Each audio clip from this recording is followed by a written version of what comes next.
2025, that's when we'll be getting the Fujifilm X-E5. We don't know exactly when, but we do know that it's 2025 thanks to Fuji Rumors. Patrick over at Fuji Rumors always drops these kinds of snippets of news, and so it was pretty reassuring and refreshing to hear that there will be a successor to the X-E4, especially given that there were rumors of Fujifilm killing off the X-E line of cameras due to poor sales and a litany of other factors. Now, having used both the XS10 and being an owner of the X-E4, I thought it would be interesting to see what Fuji is going to include in the X-E5, especially now that we've seen what they're including in the X100VI and also the X-T50. So I thought I'd make a video with a kind of a feature set wish list, if you will, for next year's upcoming X-E5 camera. And before I get into this wish list, I think it's worth doing a quick analysis about where the X-E line of cameras slots into Fuji's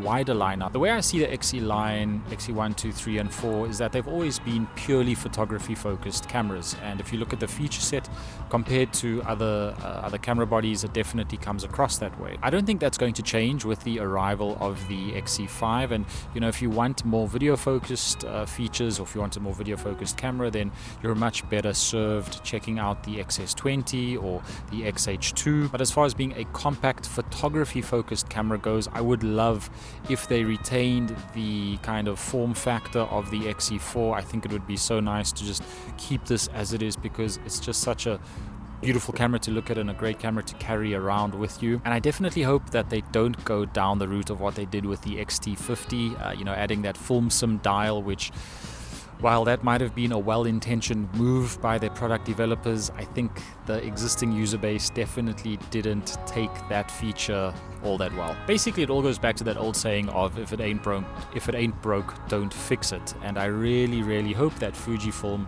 takes that advice to heart. So let's get into the features that I would like to see in the X-E5. Now, number one is going to be IBIS. And we know that IBIS is possible to include in these smaller camera bodies, especially seeing what Fuji have done with the X100VI and the X-T50. So we know that IBIS kind of unit or mechanism is possible to include in smaller bodies, and it is something that I'd really, really like to see Fuji include with the X-E5. In both the X100VI and X-T50, you've got 5-axis IBIS, and that provides, I believe, up to 6 stops of stabilization, which is more than enough. You don't need anything more than that, especially in a camera of that size. There might be times when you're shooting at lower shutter speeds, you don't have a tripod with you, and having used IBIS in the XS10, I found that it makes such a huge difference for photography when you're out at night and you need that steady hand. Even though I don't have it now on my X-E4, like I say, I used to use it a lot in my XS10, and I found it super useful. I'll be honest, I found it more useful for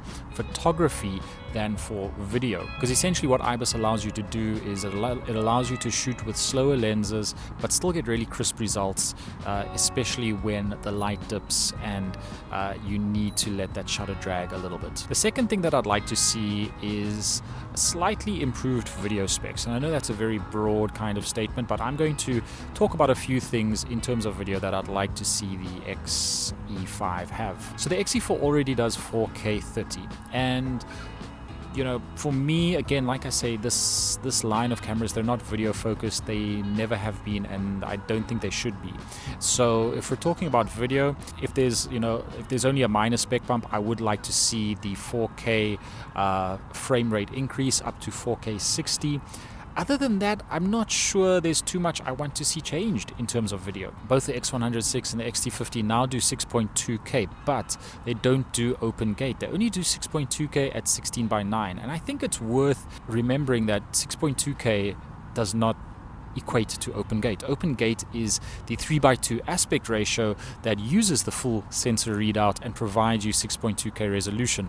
And obviously for processing, due to processing power issues, Fuji don't allow those two cameras to do open gate, use that full sensor readout. Now, to me, if you're going to do 6.2K, either give me 6.2K with open gate, 3:2 aspect ratio, or don't give it to me at all. And I feel like if they put 6.2K in the X-E5, yeah, that's fine, but it really doesn't make sense, because then you might as well just use 4K. While I appreciate that 6.2K in 16:9 might give some people the flexibility that they need to crop in post. I would much rather have the full 6.2K readout at 3.2, even if Fujifilm build in some caveats, for example, overheating, time limits, that sort of thing. I'd much rather have that full sensor readout than just the cropped 6.2K at 16:9. If we're talking about video codecs, well, the X-E4 does 8-bit internally and 10-bit via an external monitor. Again, this is not a video focused camera, and even though the X-T50 and X100 both do 10-bit now, I don't think that is a core feature that needs to be included with the X-E5. Would be nice, don't get me wrong, would be great, but it's not something that's on my wish list. In essence, what I'd like to see with the X-E5 is just a slight bump in frame rates from 4K 30 to 4K 60. No need for any fancy codecs, no real need for 10-bit, that sort of thing. The next thing on my wish list for the X-E5 is a combination of the X-Trans 5 sensor and the X Processor 5. Now, this is a combination that again is in both the X100 and the X-T50. They've both got the new 40 megapixel sensor. The XS20 didn't get the new sensor, but it did get the X Processor 5. And so as of now, it's only the XH2, XH2S, X-T5, X-T50, and X100 that have this combo of the X-Trans 5 and X Processor 5. I feel like, 40 megapixels is a due upgrade for this camera, especially if Fujifilm is going to keep this X-E line as a photography-focused line of cameras. But having said that, I wouldn't be mad if Fuji decided to do what they did with the XS20 and keep the existing X-Trans 4 X-Trans 4 sensor, but then include the X Processor 5, because that would inevitably help with things like autofocus. It would definitely improve buffer rates, and at the end of the day, the X-Trans 4 sensor is more than capable, renders beautiful image and renders beautiful colors when it comes to Fuji's existing film simulations. And the last feature, I guess, has got to do with design. Now, I'm already, like I've said many times, a big fan of the aesthetic of the X-E4. And although it's probably, not ergonomically perfect, I don't think there is a need for any wholesale design changes. Although I will say, the one thing that I would like to see is a dedicated record button. And as long as this is kind of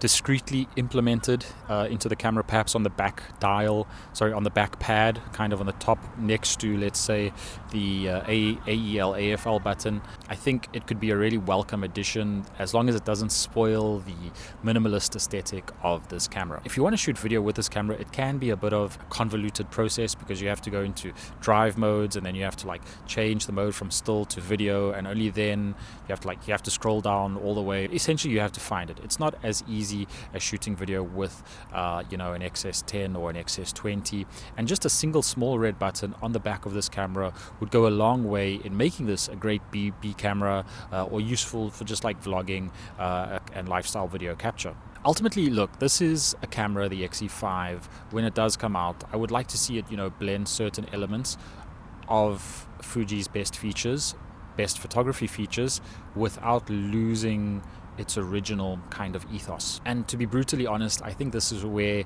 Fuji maybe got it wrong with the X-T50, because while a lot of people might say that the X-T50 is Fuji's best hybrid camera, it's definitely got amazing hybrid features, but it really doesn't fall in one or other camp. It's kind of, you don't know whether it's for video, you don't know whether it's for photo. And traditionally, I feel like with Fuji cameras, you've always been able to differentiate between photography focused cameras and video focused cameras. The XS and XH lineup, for example, those are very clearly video focused, and then you've got the XT and XE series, which have a very clear photography DNA. It's easy to say that the upcoming X-E5 should just be a carbon copy of the X100 or the X-T50, just take those features and cram them in there. That might be the easiest thing to do, but you've got to remember again where this camera fits into the lineup. And I think that by not trying to make it a jack of all trades and a master of none, Fuji are